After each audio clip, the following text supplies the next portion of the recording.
What's going on, guys? Welcome back to the channel. It's your boy Sly Jordy, and welcome back to F1 23 My Team career mode. It's been a couple of weeks since I made that intro, to be quite honest, but you guys already know the deal with the flu and how I've just recovered from it and stuff. And yeah, we've reached 1,000 subscribers, which is awesome. Thank you guys so much for that. Be sure to check out the video I made celebrating that, of course. But yeah, back to business as usual. F1 24 comes out next month, apparently, which is crazy. So we're definitely going to want to finish up 23 within the next month. So yeah, we're going to start off or restart that journey with the Canadian Grand Prix. So I've been doing a little bit of thinking. We still have quite a fair amount of episodes to do.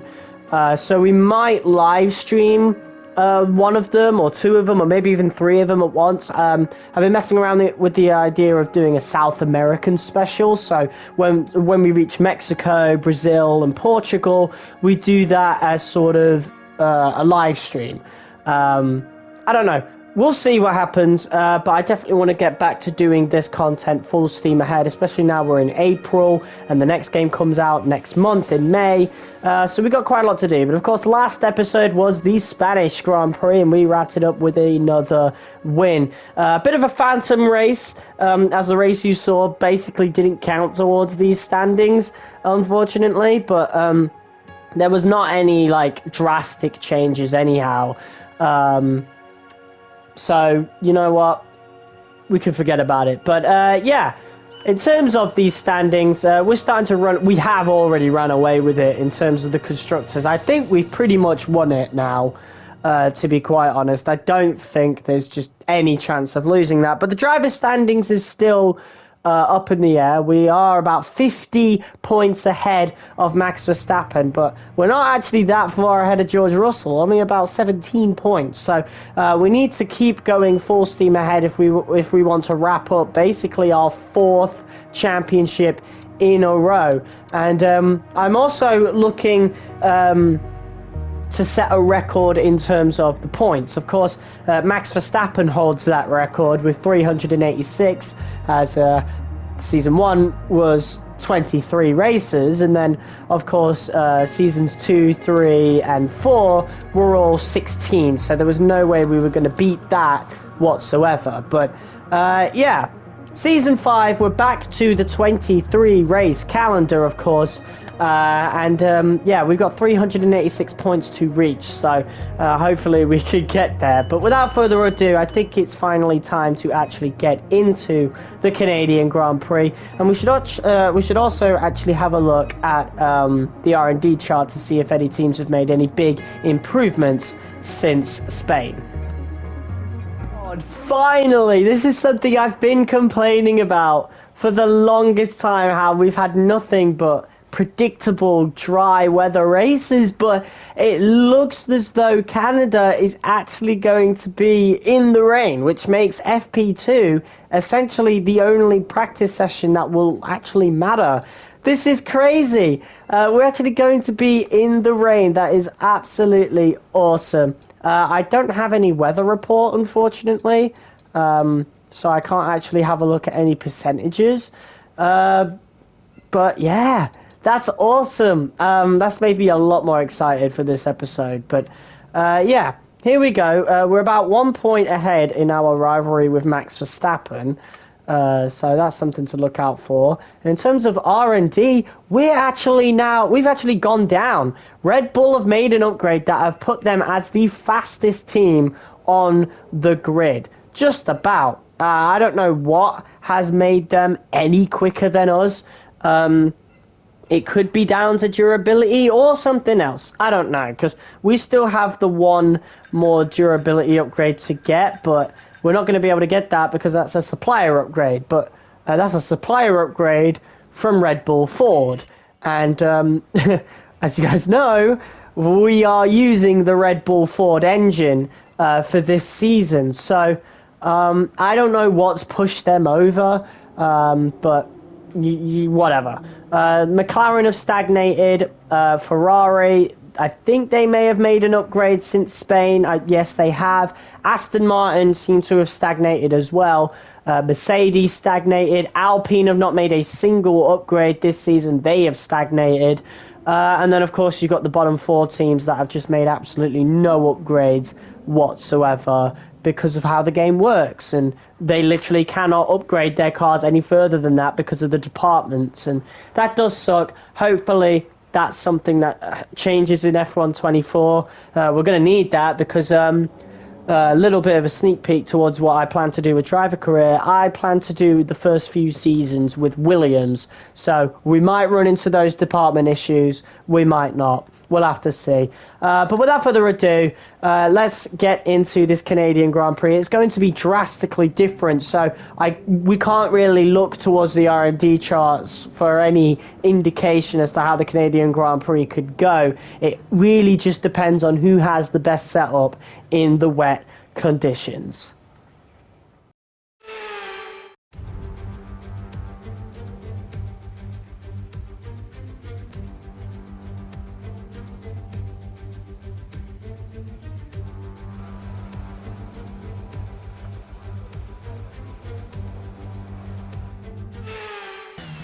Now here we are going for our first qualifying lap around wet Canada, and I genuinely really like doing wet weather races in this game because it takes just a little bit more strategy, but it also makes life a little bit easier in terms of these maxed out MyTeam cars. Obviously the MyTeam car maxed out has some huge issues, particularly in braking zones, as there are only like 4 braking upgrades throughout the entire mode, which is just absolutely insane. But with the rain, you have to brake early, and so that actually really negates a lot of those braking issues that you would normally have in dry conditions. So I actually heavily prefer racing on Inter specifically. On the wets, it's really difficult, as you would have seen throughout this series whenever a full wet race was called. I think Singapore Season 1 comes to mind. But yeah, we're in Season 5 now. We've not had to really deal with full wet conditions much at all, fortunately. But yeah, on the Inters, we've shown on numerous occasions just how strong we can be on these tyres. So I am really confident, despite that corner right there into the hairpin, almost crashing into Liam Lawson, having to take some evasive maneuvers. So another good thing about going on the Inters in qualifying is you can do multiple laps. With the soft tyres, they're only really good for about 1 lap, maybe 2 if you're lucky, but yeah, it's always best to just go for 1. But with the Inters, you can keep going until you perfect it. It takes quite a few laps before the Inters really wear down. So we do go for that second lap as we do need it, and we are losing a lot of time down this main straight as we no longer have the slipstream from Liam Lawson anymore. But we've gained a lot of speed going into the final corners, and yeah, there you go, 5/10 gained with that, and that is the fastest lap. But yeah, I don't really trust this game and its late quali shenanigans. It's still raining, but watch how quickly it is pretty much dried up. I don't even think it's raining anymore. But everybody's set an Inters lap, and I mean, look at that grid. Imagine if the race would end up with a grid like that. Lance Stroll on pole, Felipe Drugovich in the Alfa Romeo in second. Would have been crazy. But I saw people were heading out on softs literally in the last 2 minutes of the race. So, of the session, sorry. So we're going to quickly go out on softs, and we're actually going to just drive out as well. As I don't trust just going on the flyer. I don't trust the AI, because the AI really try to stick behind each other and stuff. Including us. So I don't want to do that. We're going to drive out, and we're going to take matters into our own hands and just try and get in front of these people as quickly as possible. But man, look at that top 5. Stroll, Drugovich, Charisma, Albon, Leclerc. Like, we're the only one that's really consistently up there a lot of the time. We don't really see Leclerc there much anymore. I have no idea what Checo was doing there, but a lot of these drivers are going to be in a bit of a rush to set a good lap. Hell, people like Stroll and Albon literally just came into the pits, got put back into there, and now have to go out and do another lap. And it's not even guaranteed that they'll even have enough time to do that, but they are out on softs now, just like we are. So yeah, we're really looking to try and set the best lap that we can. So yeah, it is also unfortunately worth noting that this is actually my first dry lap of Canada this season. Of course, I didn't really see the need to do FP1 and FP3, so we only did FP2, which was a full wet session, so I've done no laps on the dry. This is literally going to be my first lap of Canada in the dry in Season 5.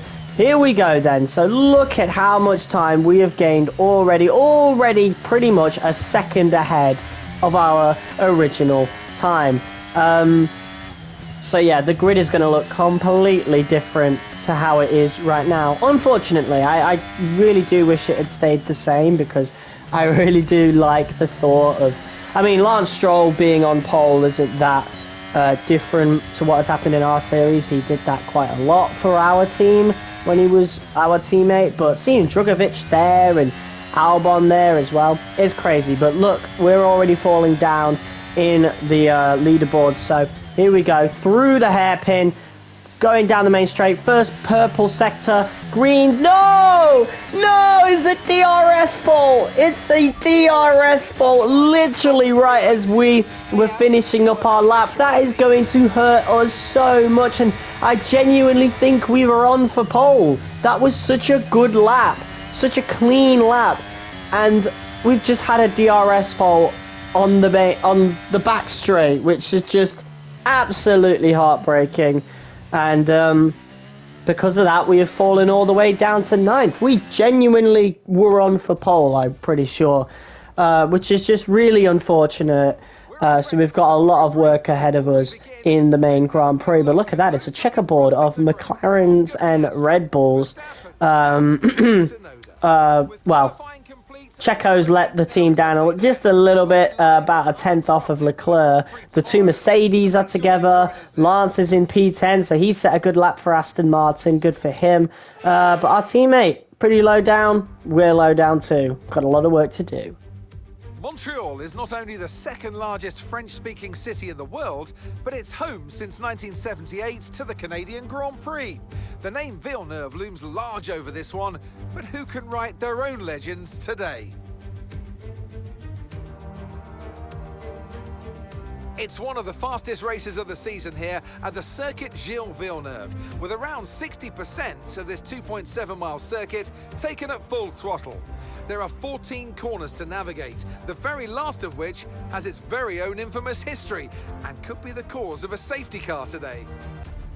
It's time to take a look at our starting grid for today's race. Oscar Piastri lines up on pole position, and Max Verstappen lines up alongside. Considering the rest of the grid, we have Tsunoda, Leclerc, Perez, Sainz, Norris, Bottas, the owner-driver, Gasly, Ocon, Russell, Magnussen, Théo Pourchaire, Albon, Drugovich, Joe, De Vries, Deruvala, Stroll, Sargent, and Liam Lawson. Which of these talented drivers will come out on top today?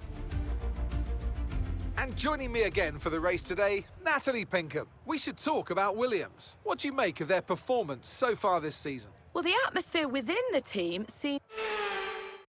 So, peculiar scenes. We are in full sunny weather here in Canada, but there is a good chance of rain in the middle of the race. So, I don't think the softs are going to be viable, as I'm really genuinely thinking of going just one stint on the dries, obviously, and then move on to the inters when needed. So I think medium tyres are going to be the most viable for us, and we will likely be finishing race on the inters. Here we go then, the formation lap gets underway and the excitement here is building as we near ever closer to the start of the race. Which team will come out on top? Who's got their strategies right for today's race? Well, we'll soon find out.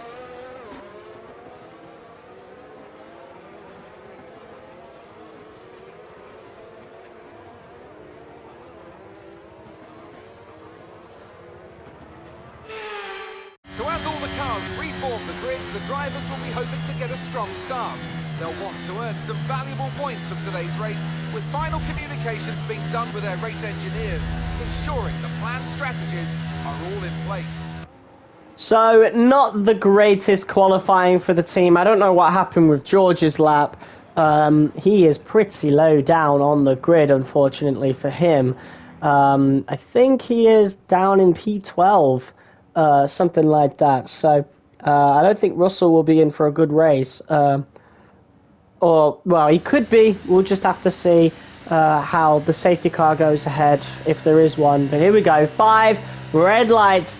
And away we go. And it's not the greatest start for the Mercedes of Valtteri Bottas as we look to go immediately side by side with his teammate Lando Norris, who completely shuts the door on us, but gets blocked off by Perez and Sainz, and we are looking to go around the outside of our fellow British compatriot.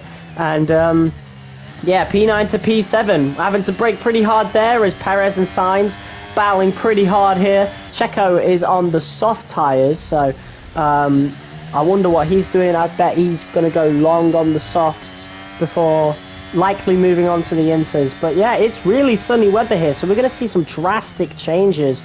As we've seen a couple of times in this series, F1 23 has been quite weird when it comes to weather changes. Not that I complain, like, not that I'm going to complain about it, but oh my god, beautiful dive. We absolutely catch Carlos Sainz napping there. And yeah, it's like taking candy from a baby. P6 for us right here as we look now to chase down Checo, who's on the soft tyres, so it's going to be a little bit more difficult as opposed to the people who were just on the mediums. So yeah, a little bit of work cut out for us, but Oscar Piastri sets the fastest lap of the Grand Prix, although we're likely to take that from him with a purple third sector right there.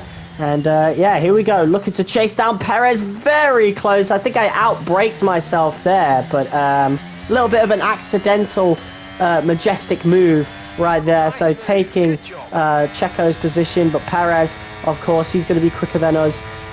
He's got the slipstream, and he'll be quicker than us in this final corner. So we do have to watch out for Checo. He is still right there as we also look to chase down Yuki Tsunoda. Verstappen sets the fastest lap. We set the fastest lap as Perez overtakes us, and we're going to dive down the inside just a little bit. Really, really aggressive racing here with the Red Bull, but we have made it past Checo right there. And it takes a little bit of a while, another lap, until we're able to catch up to Yuki Tsunoda in the McLaren, but the move is done, and we are up to P4, looking now to chase down the top 3 guys who are already about 2 seconds ahead of the rest of the pack. So we've got our work cut out for us in terms of catching them, especially since they'll be using DRS off of each other. But we do drive really, really well as we go on to lap 7. Look at how overcast it is now compared to earlier, as Leclerc makes that very awkward for us. Extremely awkward, but we've got the overtake done. However, Leclerc is going to get a huge dose of slipstream off of us. He'll take the inside as well, and yeah, there we go, defends that really well and books in that P3. So Leclerc managing to just about keep the position. Very awkward defending, and we've lost about 2 seconds to Piastri and Verstappen. So yeah, I don't know what Leclerc was doing there, especially since he's clearly not the faster car, as we have overtook him straight into the next DRS zone, and now we've got a bit of catching up to do.